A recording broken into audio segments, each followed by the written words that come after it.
Do you know what's going on? Depends in what context. Well, yeah, that's a good question. In general, do you know what's going on? In general, I would think yes. Because Walmart doesn't. That doesn't surprise me. Walmart top executives admit that they can't predict the puzzling consumer behavior in 2024. That feels accurate, though. Puzzling, which I'm sure is troubling to them, because if they can't figure it out, then ultimately they can't figure out how to make money unless they're making a ton of money and they can't figure that out. But I think if that were the case, they wouldn't tell anybody. No, they wouldn't. So New York Post says that Walmart's top executive said Wednesday consumer behavior would be tougher to predict next year as financial strain pushes customers to be more cautious about spending their dollars. Makes sense? Makes sense. The retail bellwether saw anomalous,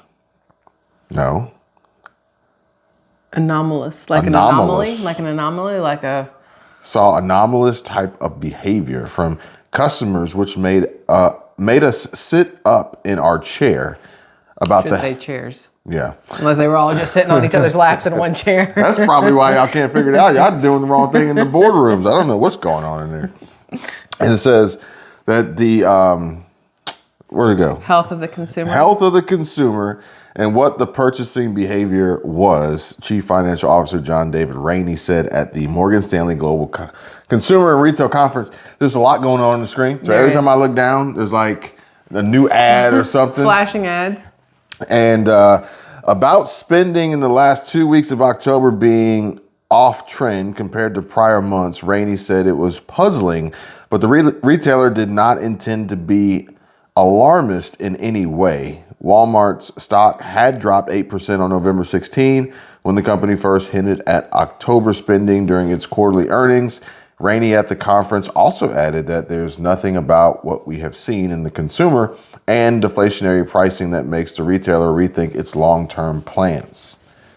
Earlier on Wednesday, CEO Doug McMillionaire, in an interview with CNBC, said rising credit card balances and dwindling household bank accounts do raise questions about how much consumers would be spending. Last month, Walmart had said that U.S. consumers were acting more cautious with spending during the holiday season, but data on Thanksgiving weekend showed that deep discounts on everything from beauty products and toys to electronics lured shoppers to spend, bringing a relief to worried retailers.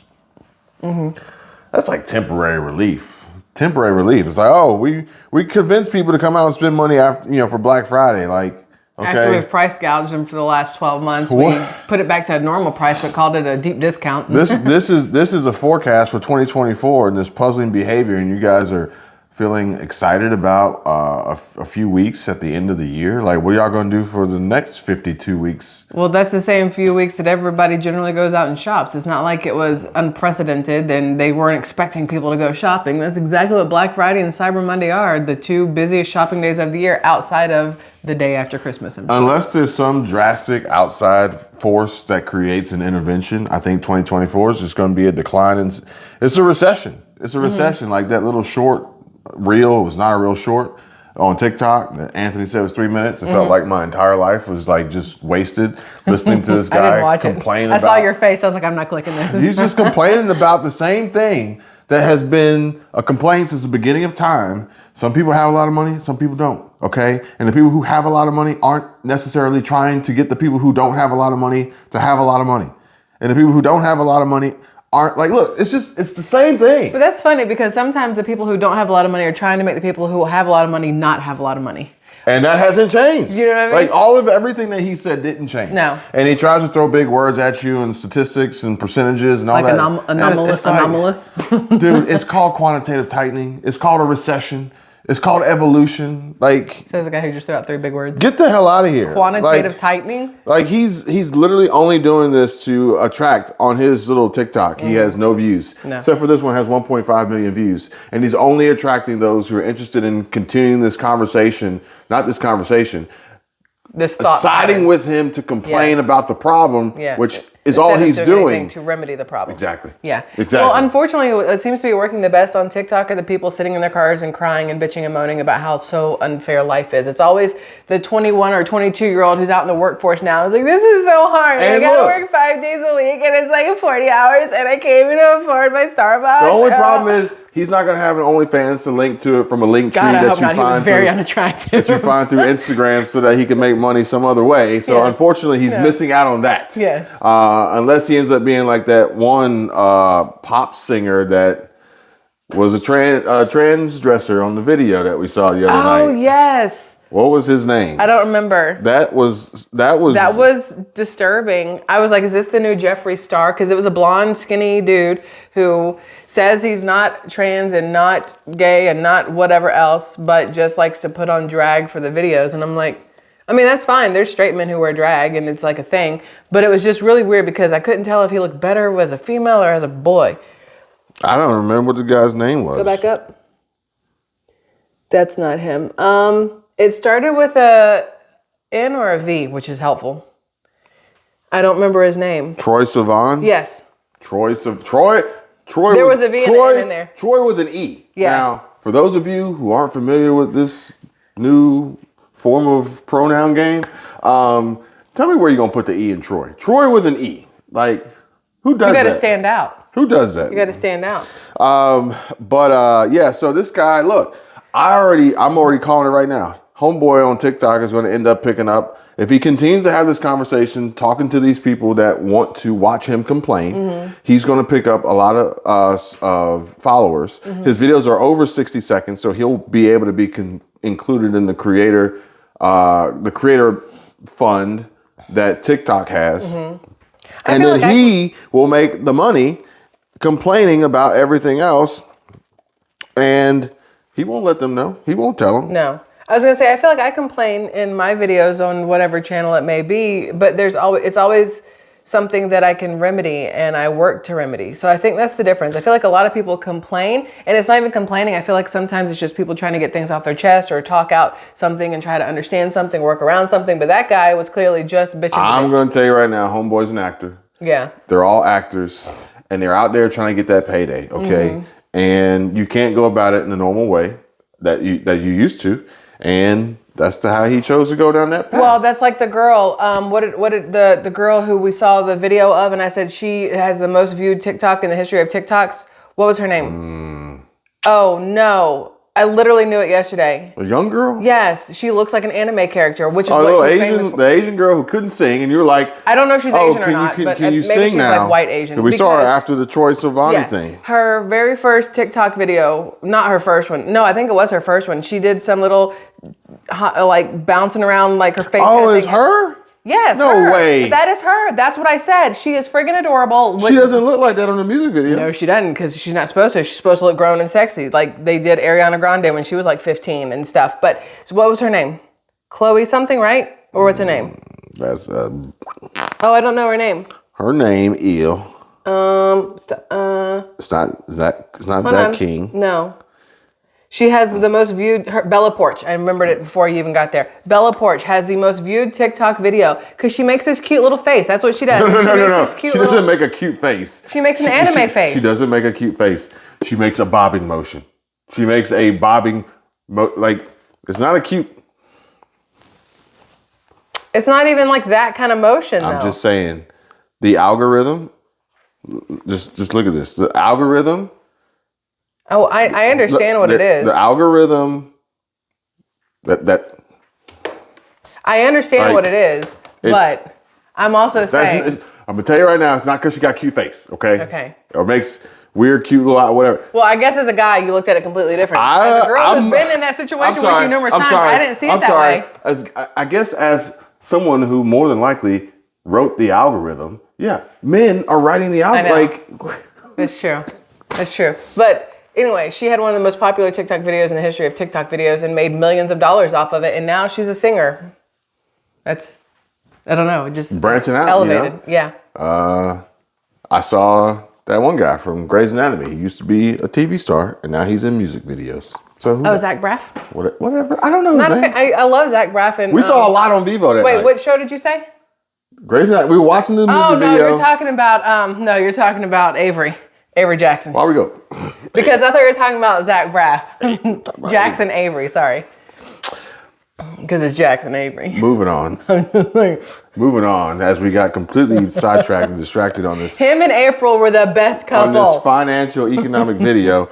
We're moving on. We're leaving Walmart. You should have stayed with April. We're leaving Walmart and we're moving to Target, or at least temporarily, because a lot of people are leaving Target. And it says, off the market.